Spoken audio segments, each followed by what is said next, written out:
Good morning, everyone. My name is Jay Smart, and I'm the business manager of Ironworkers Local 725. I'm also joined by a colleague of mine, Colin Daniels. He's the president of the Western District Council and Ironworkers International.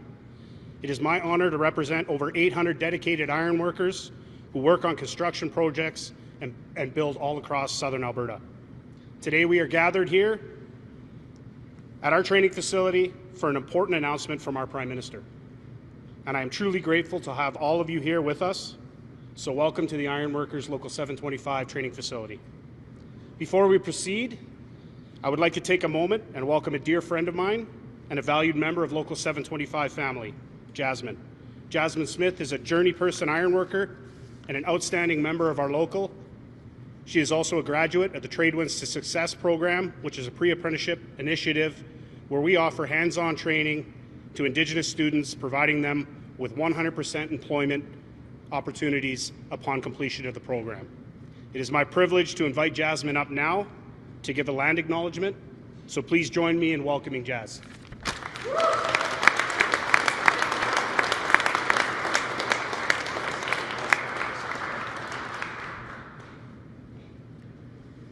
Okay, nisto aniok misimahko inimak. Nina anesta suutena. Nexista anesta sohkopinak. Nachsa anesta misimahko inimak. Nitamuhtoto bigani. Hello, my name is Jasmine Smith. My Blackfoot name was given to me by my late grandmother, Misimahko inimak, which means longtime old holy pipe woman. I'm a part of Siksikates Tabi. I'm from Piikani Nation, and I belong to the Lone Fighter clan. In the spirit of respect, reciprocity, and truth, we honor and acknowledge the traditional Treaty 7 territory of the Blackfoot Confederacy, Siksika, Kainai, and Piikani Nations, as well as those who have come to call this territory home, the Nakota Nation and the Tsuut'ina Nation. We acknowledge that this territory is home to the Métis Nation within Alberta's Districts 5 and 6, and finally, we acknowledge all nations, Indigenous and non, who live, work, and play on this land, and who honor and celebrate this territory. I thank you and welcome you to the sacred gathering place, which provides us with an opportunity to engage and demonstrate leadership on reconciliation. Genyuk.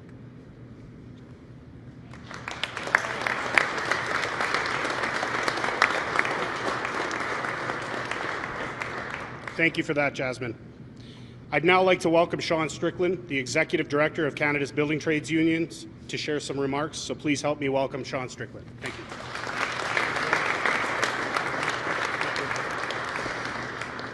Good morning. It's an honor to be standing alongside my brothers and sisters and to be here for today's announcement from Prime Minister Mark Carney. I wanted to say a special thank you to Business Manager Jay Smart and Ironworkers 725 for graciously hosting, and to the Ironworker pre-apprentices who have joined us here today. Thank you. I would also like to acknowledge a few folks who made great efforts to get here today. The Canadian Director of the Ironworkers, Colin Daniels, and a member of the Canadian Executive Board. Terry Parker, Executive Director of the Building Trades of Alberta, and several of our local union affiliates. That's Terry over there. Plus, I see a couple of friendly faces from industry here in the crowd. Bruce Graham from Friends of Calgary Airport Banff Rail Hydrogen Project, and Lorraine Little from Enbridge, and also representatives from the Calgary Construction Association. Thank you all for coming. Canada's Building Trades is a non-partisan organization whose mission is to improve the lives of Canada's skilled trades construction workers. We're the national voice for more than 600,000 unionized workers in more than 60 different trades and occupations. We are grateful that Prime Minister Carney has taken the time to meet with us and to be here today to advance policies that support skilled trades workers and their families.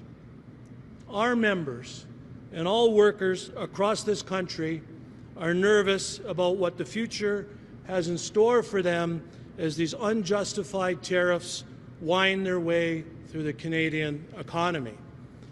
We also recognize with this threat of tariffs comes an opportunity, a tremendous opportunity to rebuild our economy, get our resources to new markets, and make a Canadian-made future for our members and all Canadians, provide a Canadian-made future for our members and all Canadians. Prime Minister Carney, we very much look forward to your announcement today. Now I'd like to turn it over to George Chahal, MP for Calgary Skyview, to introduce a few of our guests. George?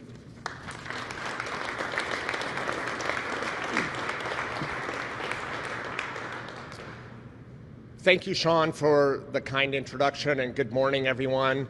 And thank you, Jasmine, for starting us off in such a positive way. And I had a few minutes with Jasmine. She shared her inspiring story with me. Thank you. I'm George Chahal. I'm your candidate for Calgary McKnight. And it's great to be here where I've been born and raised here in East Calgary. I had an opportunity for a number of years to have my boots on and work in the construction industry. Thank you to the union leadership for hosting us this morning from all over Western Canada and the work you do in building our city and country and representing hardworking Canadians every day. Thank you to Local 725, the iron workers, for hosting us here this morning. And now I would like to introduce a champion for Canadian workers, the leader of the Liberal Party of Canada, and our Prime Minister, Mark Carney.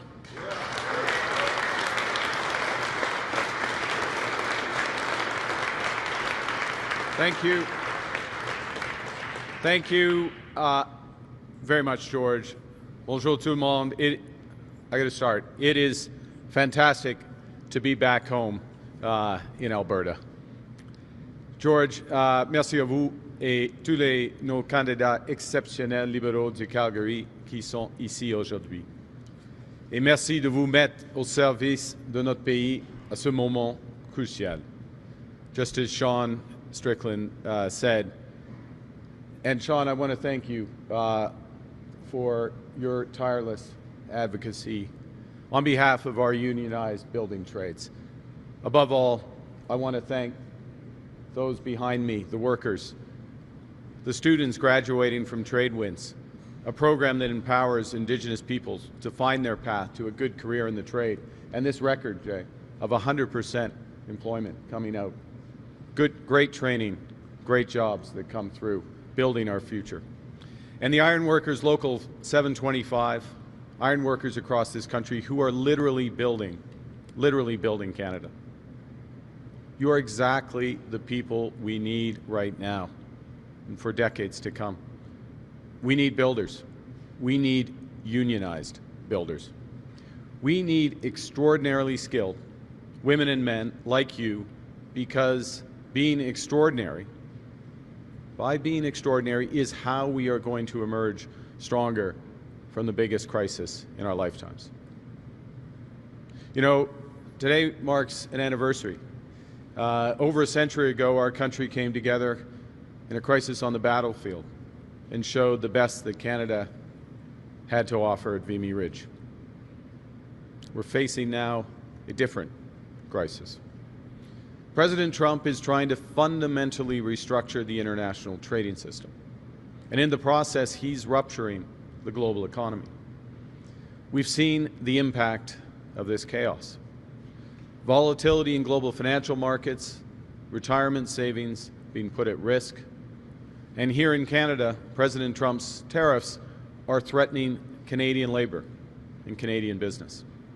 They're putting people's livelihoods in jeopardy, from auto workers in Ontario to iron workers here in Alberta. We are responding. We are responding with purpose and with force, because we are masters in our own home. Nous sommes maîtres chez nous.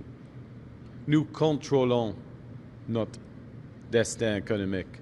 Nous allons tracer notre propre voie. Nous choisissons de nous battre, de protéger et de bâtir. Nous allons nous battre contre ces tarifs jusqu'à qu'ils soient annulés. Dès minuit, nos contre-tarifs en réponse aux tarifs du président Trump sur notre industrie automobile prendront effet. Ça représente des tarifs de 25% sur tous les véhicules américains qui ne sont pas conformés à notre accord de libre-échange nord-américain. Nous allons protéger nos travailleurs, nos entreprises pendant cette période difficile.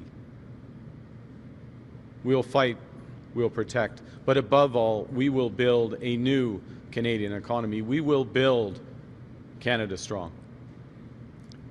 Now, since becoming your Prime Minister, I've chosen to continue to speak plainly. And the truth is, we haven't been thinking, as a country, we haven't been thinking or acting big enough. As a nation, we played it too safe by relying too much on the United States. It's time now to realize Canada's full potential. And to speak plainly again, Canadian, especially Albertan energy workers, deserve recognition, more recognition, for the long hours they work living far from home to power our country, to keep us warm and safe. And I want to say thank you on behalf of a grateful nation. You are an integral part of Team Canada. You make Canada strong.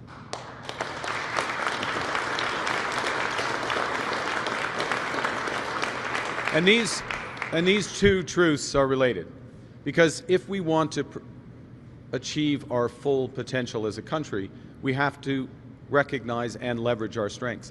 We have to recognize that we have the best workers in the world. The iron workers, the builders, the 700,000 energy workers here in Alberta across the country. Recognize as well that we are home to an abundance of conventional, that means oil and gas, conventional and clean energy resources. Recognize that Canada has everything we need to realize an amazing potential. My government, my Liberal government, recognizes this. And if elected, we will act on it. Because under my leadership, it's time to build big time. Today, I'm announcing a comprehensive new approach to make Canada the world's leading energy superpower. And it's an approach that is defined by three objectives.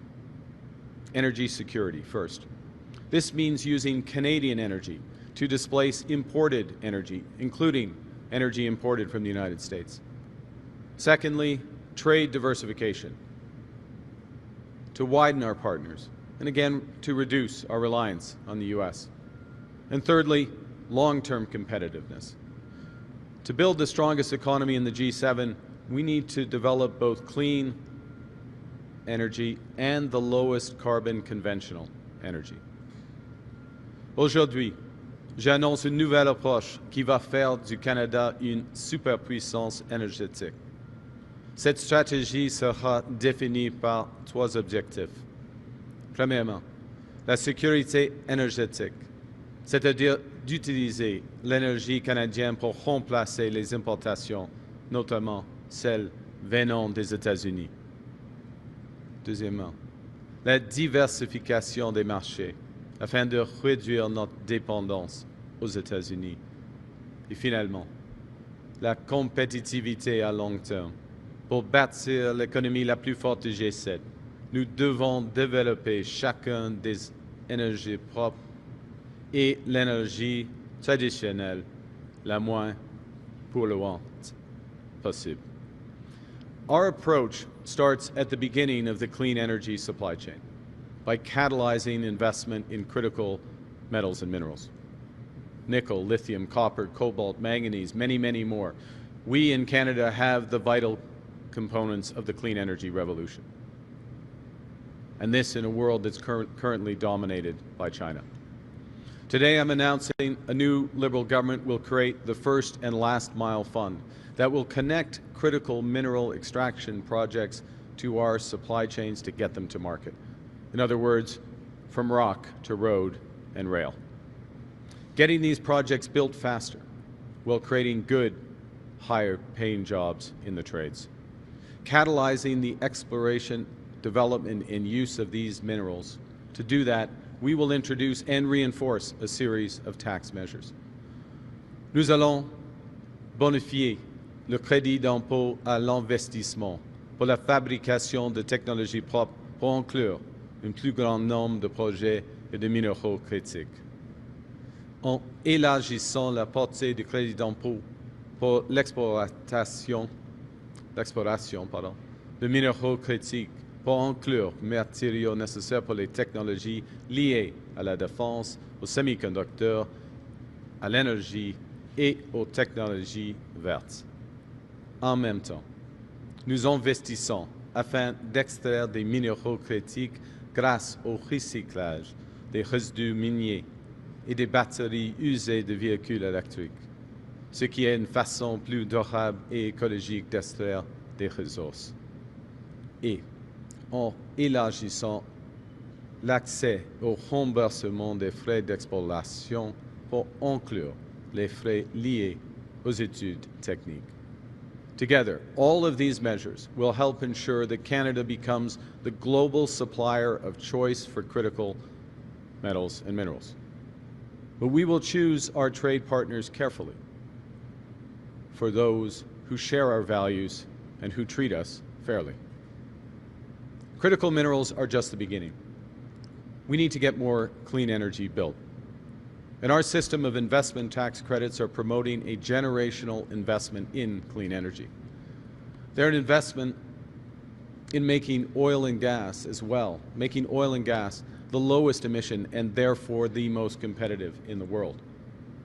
They will unlock more solar, more wind, more nuclear, both large-scale and small modular, more geothermal, more hydrogen, more biofuels, more projects that will create good careers for tens of thousands of Canadians across this country, including such as those behind me today.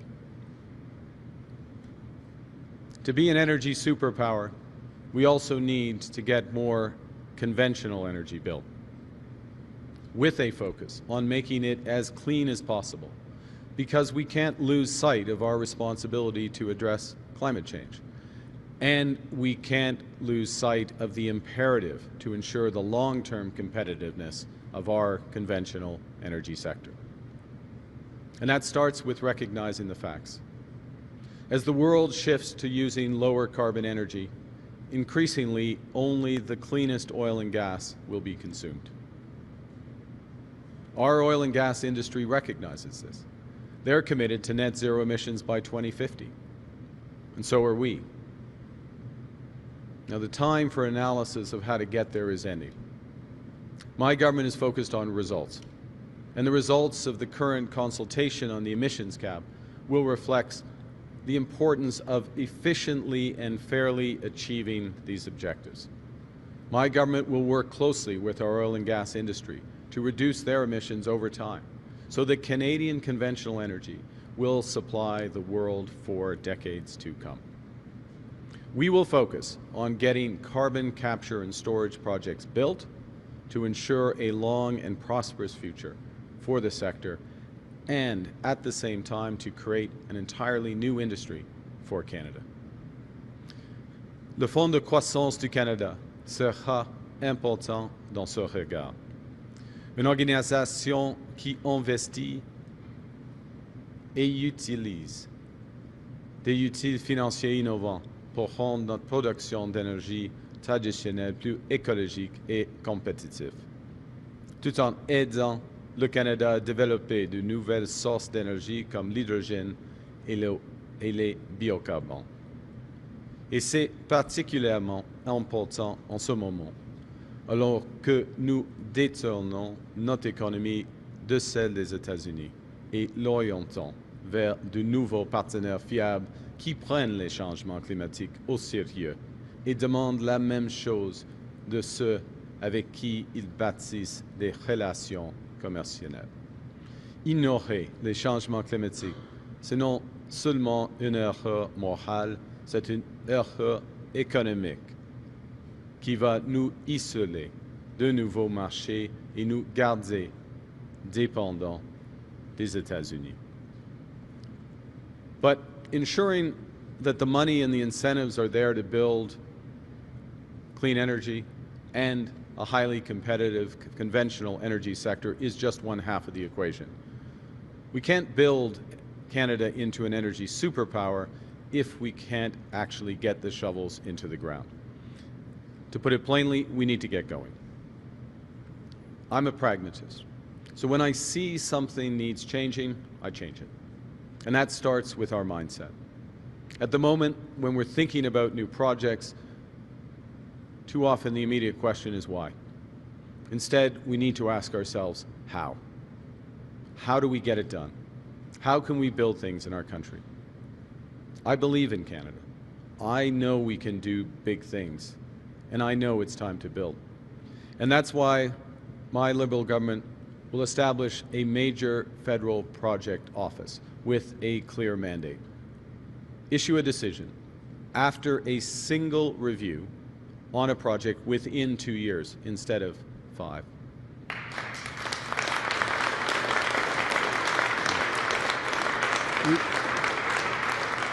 And we will do this.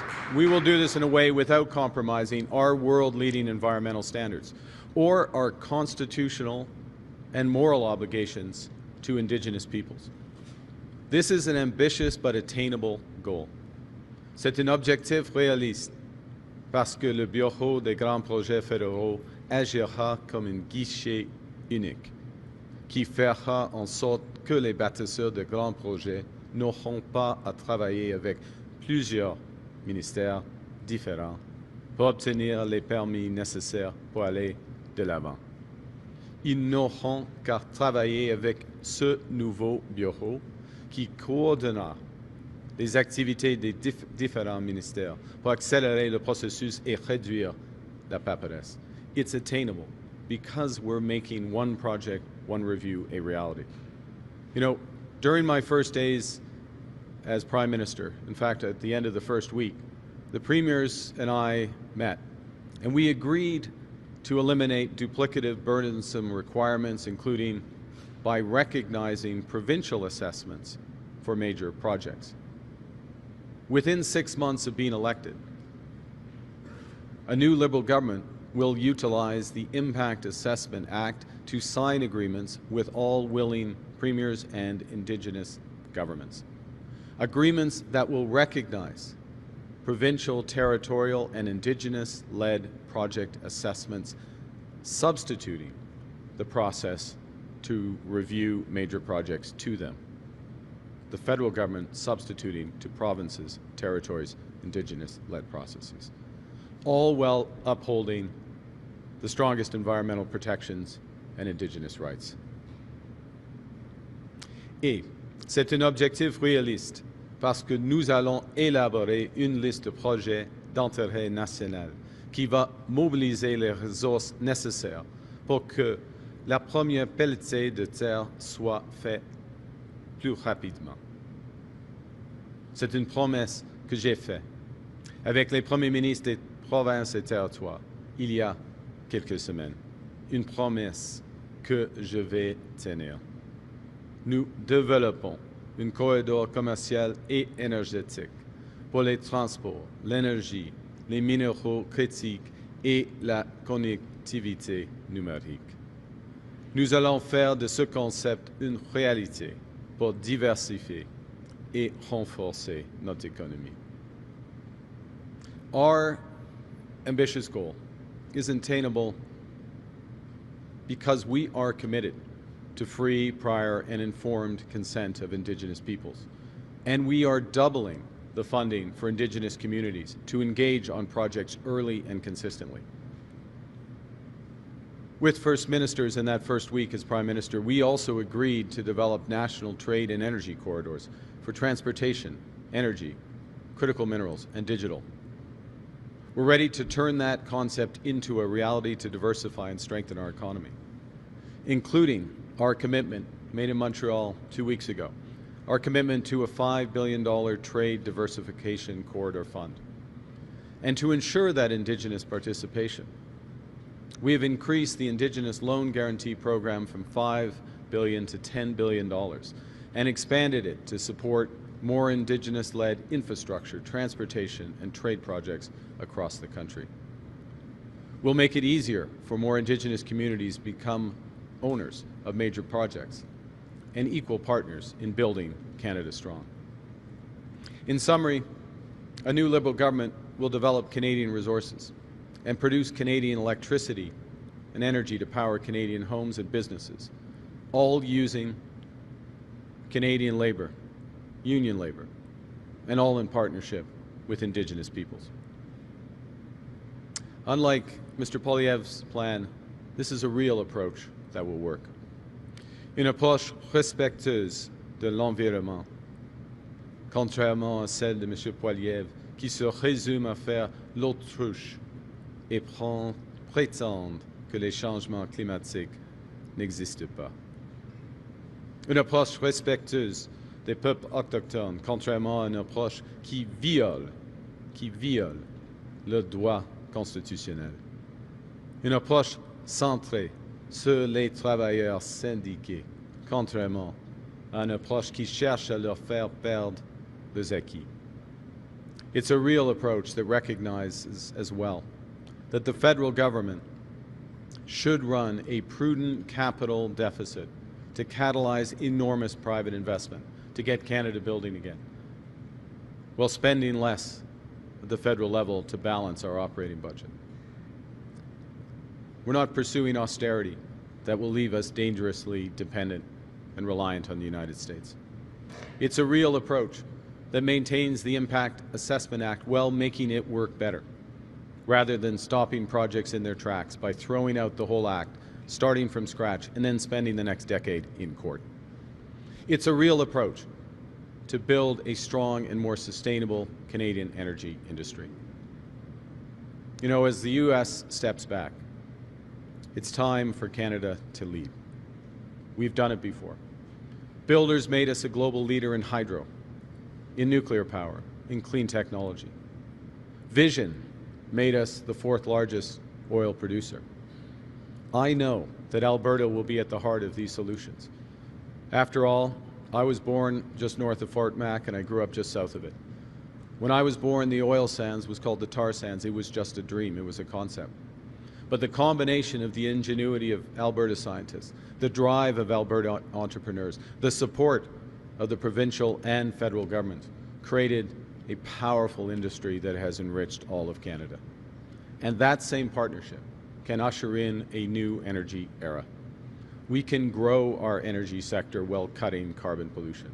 We can lead the energy transition while ensuring affordable energy at home and building the strongest economy in the G7. We can give ourselves far more than any foreign government, including the United States, can ever take away.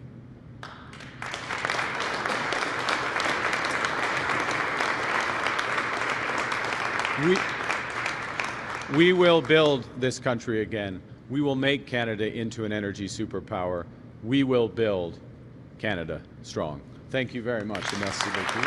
And I look forward to your questions. Thank you, Prime Minister. Merci, Monsieur le Premier ministre. We will now take 15 minutes from the delegation, followed by local media. Let's start with the delegation. Dylan. Dylan Robertson at the Canadian Press. Okay. There. Sorry, thank you, Dylan. Dylan Robertson at the Canadian Press. Mr. Carney, your platform hasn't said anything about LGBTQ Canadians. We're here in Alberta where the province wants to restrict health care for transgender people, and they want the Canada Health Act to defend their access to gender-affirming care. Would you do that? And what is your party going to do about the backsliding that we're seeing for gender and sexual minorities? You know, thank you for the question, Dylan. Let me start at a fundamental point, which is, you know, our Canada is a mosaic. We are all Canadians, but we all have different identities and distinctions. And one of the great strengths of this country is recognizing that people can be who they are, they can love who they love, they can live where they want to live. And it's fundamentally important that the federal government is the defender of those rights, defender of the Charter of Rights and Freedoms. And access to health care in Canada is not a business, it is a fundamental right, and we will defend it. For all Canadians without exception. Follow up. Mr. Carney, would you cut foreign aid from the current ODA and financing levels?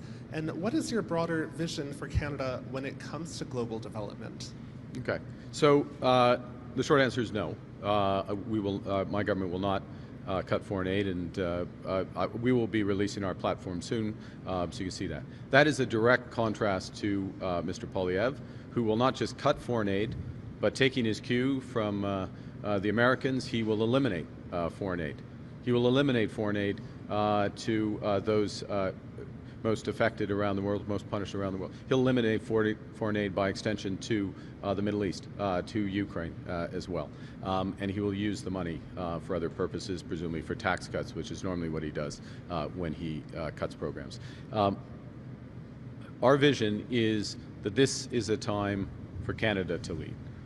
Canada to lead in developing a new system of trade, Canada to lead in developing our rightful place as an energy superpower, and Canada to lead in ensuring that we play a role that Canada always has, which is to be generous and to be effective in our support of those who are most vulnerable around the world. Thank you. Bonjour, M. Carney. Michel Sabat, la presse canadienne. Accepteriez-vous que ce soit la Charte de la langue française qui s'applique au Québec plutôt que la loi sur les langues officielles, de sorte à ce qu'il n'y ait qu'un seul régime linguistique cohérent comme le demande le Bloc québécois? Merci pour votre question. Je veux noter que le Bloc a voté pour la loi il y a une année, 18 mois, je crois, mais à peu près 18 mois, dans un sens unanime. Apparemment, ils ont changé ou essayé de changer leur opinion, mais la loi protège la langue française, renforce la langue française au Québec et à travers le pays. Moi, j'ai grandi, comme vous le savez, à Edmonton, et il y a plusieurs villes francophones autour d'Edmonton, Bonnyville, Saint-Paul et les autres. Et c'est important de protéger les langues minoritaires à travers le Canada. Mais en ce qui concerne la langue française au Québec, je sais que la langue française est en déclin et il faut le promouvoir, il faut le renforcer et il faut le protéger. Et on peut le faire avec la situation actuelle à ce moment. À vous. Pourquoi refusez-vous d'accorder au Québec davantage de pouvoir dans la nomination des juges comme le réclame le gouvernement de François Legault? Alors, je suis toujours ouvert d'avoir des discussions avec le gouvernement du Québec. N'importe quel sujet, je n'avais pas reçu à ce moment-ci une demande de M. Legault en ce qui concerne ça. Mais la situation actuelle est comme ça. Il y a une représentante du Québec au sein de tous les comités de nomination pour les juges désignés au sein qui évaluent les candidats. Et tous les membres des comités sont des Québécois, elle et lui-même. Alors, nous avons, et il y a un point fondamental, il faut avoir un système judiciaire indépendant. Ça c'est le point fondamental. Alors, nous avons un système avec la participation du Québec et surtout des Québécois. Ça fonctionne, mais je suis ouvert à des conversations si je vais recevoir une demande du Premier ministre. Madame. Next question. Judah Melissa, Globe and Mail. You've spent years emphasizing how climate change threatens to disrupt economies and advocating for net zero policies and advocating also for the carbon price. So far in your campaign, you've really emphasized the need to increase production of conventional energy, and you have committed to removing the carbon price. So my question to you is, you've been talking about being a pragmatist. Does being a pragmatist mean walking back on your values? It doesn't, and thank you for your question. We're in a situation where, and I mentioned in my remarks, but you've given me a chance to reinforce this, which there is two things happening at the same time. One is there is an energy transition towards lower carbon energy that is underway around the world. I'll give you one example. Last year, 90% of the energy investment, the power investment in the world, was clean energy. 90% around the world. That tells you where the trajectory is. But of course, it's different from where the world is in terms of consumption of oil and gas, conventional energy. Our opportunity is to have the lowest risk, which we do because it's Canada, the lowest cost through investment, and amongst, if not the lowest, amongst the lowest carbon conventional energy. That is the opportunity we have here in Alberta and across Canada, and it's for the investments for that. So what we're recognizing as part of this is both that clean energy is going to be increasingly important to competitiveness. We have enormous opportunities in this country on that. We can build that out. We can drill down on that if anyone wants to. But at the same time, we want to dominate the market for conventional energy. And in order to do that, in the long term, it needs to be lower carbon on, since you asked the question about climate, on Scope 1, Scope 2 emissions. That's the opportunity that's here. That's what we're helping to unlock. We're looking to work with industry in order to do it, and the great people behind me and those they represent are going to help build it. Spending money on clean energy, are you looking to spend that money on Canadian clean tech companies? There's a lot of them here, or will it be similar to the previous federal government that spent it on foreign giants on EV battery plants? Attaching a second part to that is, what policies or programs will you bring into place to help innovators more generally prosper in Canada? Okay, very important question. So increasing focus across a range of policies on catalyzing Canadian investment and Canadian supply chain. So I'll give you an example, if I can, from yesterday, which is we're looking to double the rate of home building, as you would have seen, through new technologies in part, and Canadian innovation in modular housing, mass timber, et cetera. That's actually, it's better for people who buy the homes. The homes cost less, they're cheaper to run. It's also much lower emission as a consequence. So that's an example of us using a small amount of government money, clear objectives, clear specifications in order to catalyze Canadian industry. I think as well, where we look at on the clean energy side, the direction of your question is the direction we're headed, so that we're building out that supply chain. We won't have exclusivity because we know we can be best in class, and some of it's from learning from others. But it's building back through, and that's part of the reason why I spent an important amount of time on where we're going on critical metals and minerals, how we get that to market, how we build out the supply chains. And last point, if I may, it does relate to the geopolitical situation, because we as a country need to think very clearly about who are our partners for this emerging industry. We are going to be one of the leaders in this industry. Do we want to reinforce our dependence with the United States with this industry? Or do we want to build on some of the conversations that I have begun with the Europeans, potentially others, on building supply chains out for other partners? Merci. Bonjour, Monsieur Carney. Bonjour. Christian Noël de Radio-Canada. Vous parlez de faire du Canada une superpuissance énergétique. On n'entend pas souvent ça de la part d'un libéral à Ottawa. Comment les Albertains peuvent-vous croire que vous allez le faire cette fois-ci? Premièrement, je suis une personne qui met l'accent sur les résultats. Alors, on a un objectif clair, moi je préfère d'avoir un objectif ambitieux, clair, et de développer des initiatives, des projets afin de l'atteindre, cet objectif, premièrement. Deuxièmement, il y a des politiques très spécifiques dans notre plateforme, très spécifiques, en ce qui concerne les impôts, les crédits des impôts, par exemple, les changements de processus de réglementation d'approbation des projets. J'ai déjà créé un accord avec les provinces afin d'avoir des projets à l'intérêt national, y compris des grands projets énergétiques ici en Alberta. Et point final, je suis un Albertain. Okay. Question suivie. Sur la criminalité, croyez-vous que les criminels récidivistes qui commettent 3 crimes violents devraient automatiquement aller en prison pour 10 ans? Je crois qu'il faut,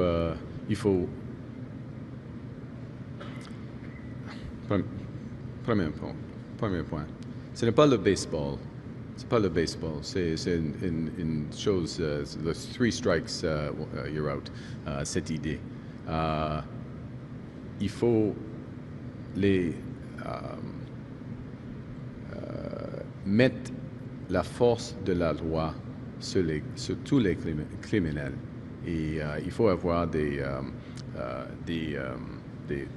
punitions appropriées pour des crimes, y compris les criminels habituels. Mais pour moi, ce n'est pas aussi simple d'avoir une règle de baseball sur n'importe quelle situation criminelle. Okay. Pas automatique. In English, I just say that, look, I'm for serious crimes or habitual crimes, which is the question. The full force of the law should be applied and appropriately severe punishment put in place. I don't jump to a baseball rule of 3 strikes and you're out for a period of time. No, it's a simple answer.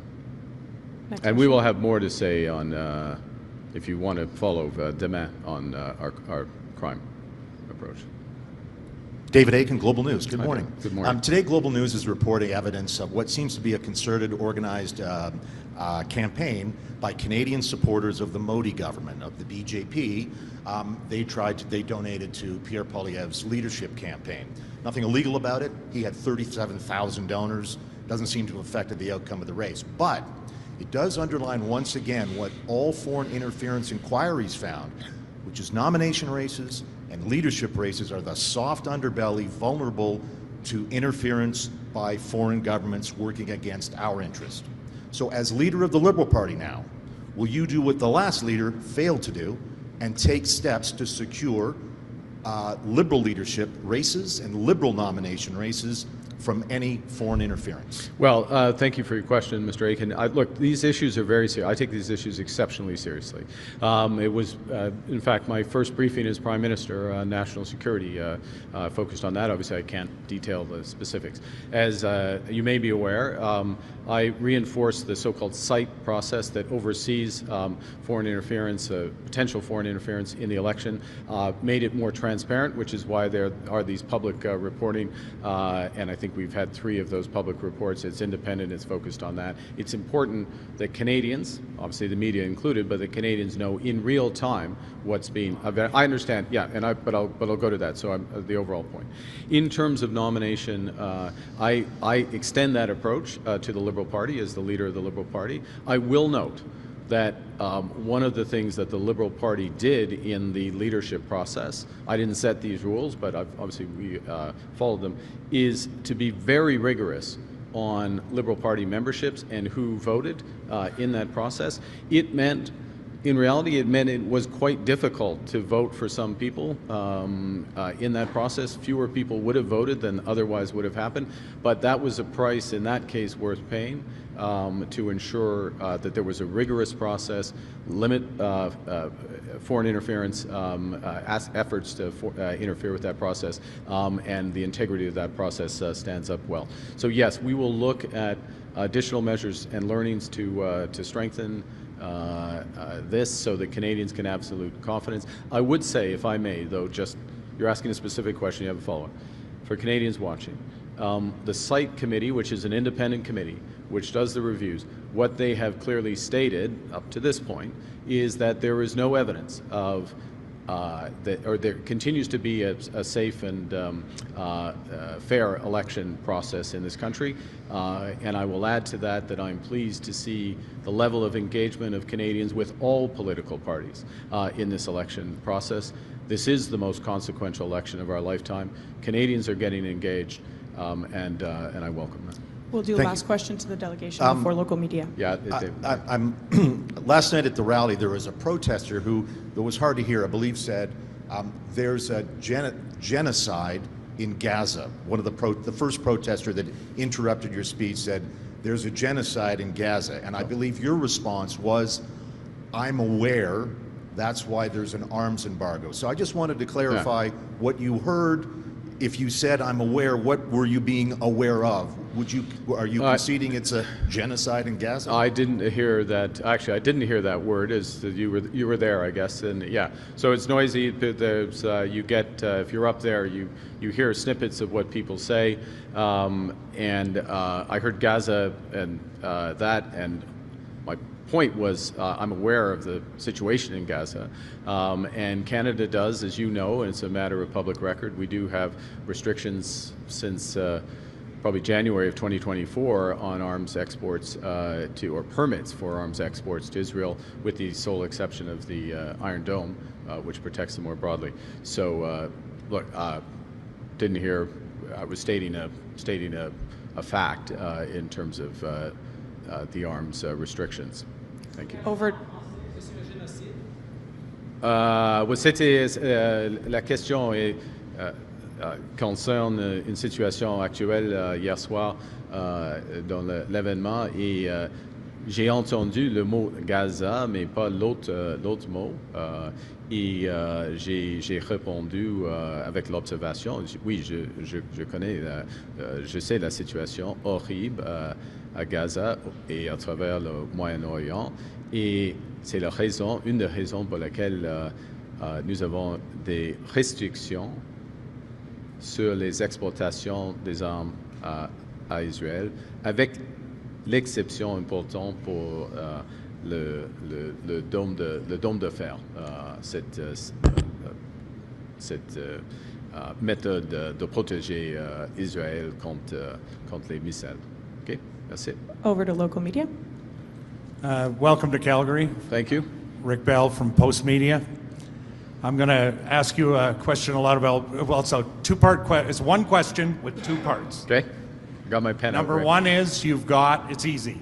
Number one is Premier Smith presented you with a set of demands. I think there were 9.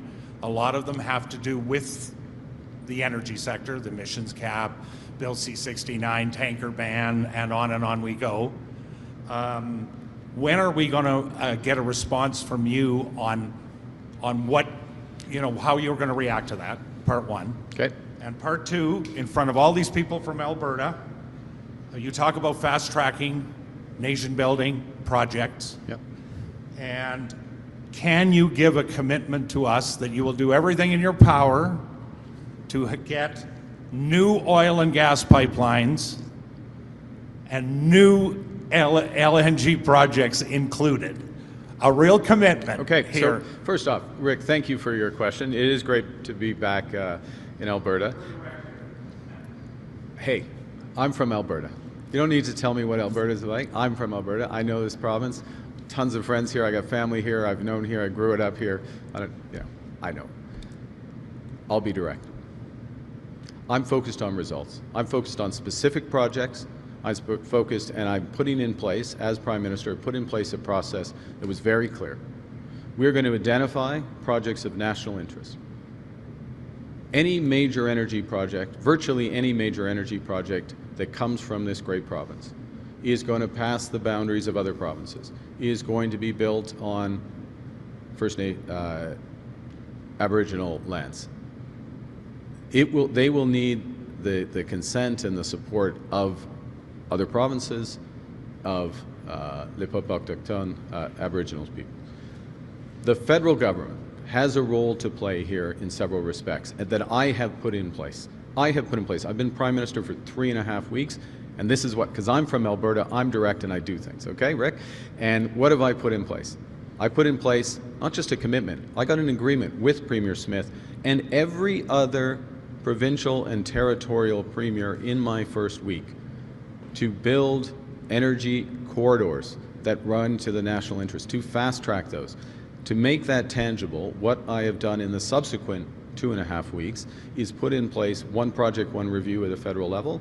What I'm announcing today makes it more tangible with a single window, pulls together a host of different approval processes, signals clearly to the province of Alberta as well as every other province with the exception of BC, which has already signed up to this, that we will sign cooperation agreements with them.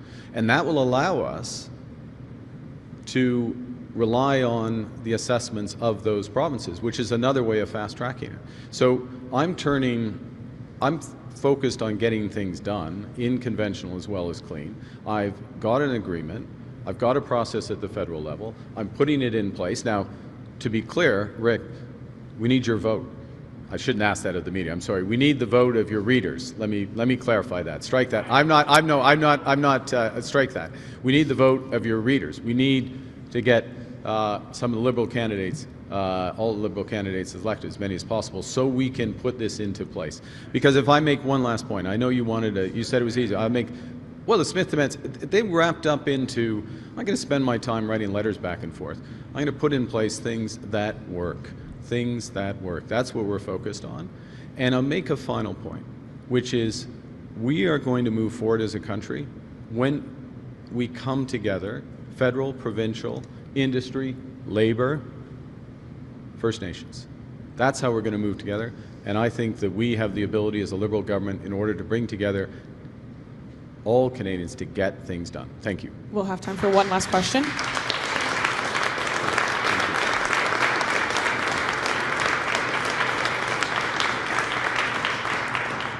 Hello, Alicia Fieldberg, CTV News. Hi. Mr. Carney, how will you enforce the Canada Health Act when Alberta's government is promoting and funding more private health options? And I know other provinces are skirting the rules as well. First off, I'm a believer in working with provinces. I'm a believer, again, I'm going to go back, broken record, but believer in results, getting results for Canadians. Obviously, we will work to ensure that all Albertans' rights, Canadians' rights, are fully respected in that. So in a pragmatic way and a direct way, again, by working with the province in order to make sure that happens. Thank you. Thank you. This puts an end to our press conference. C'est ce qui m'a fait notre conférence de presse. Merci. Merci. Okay.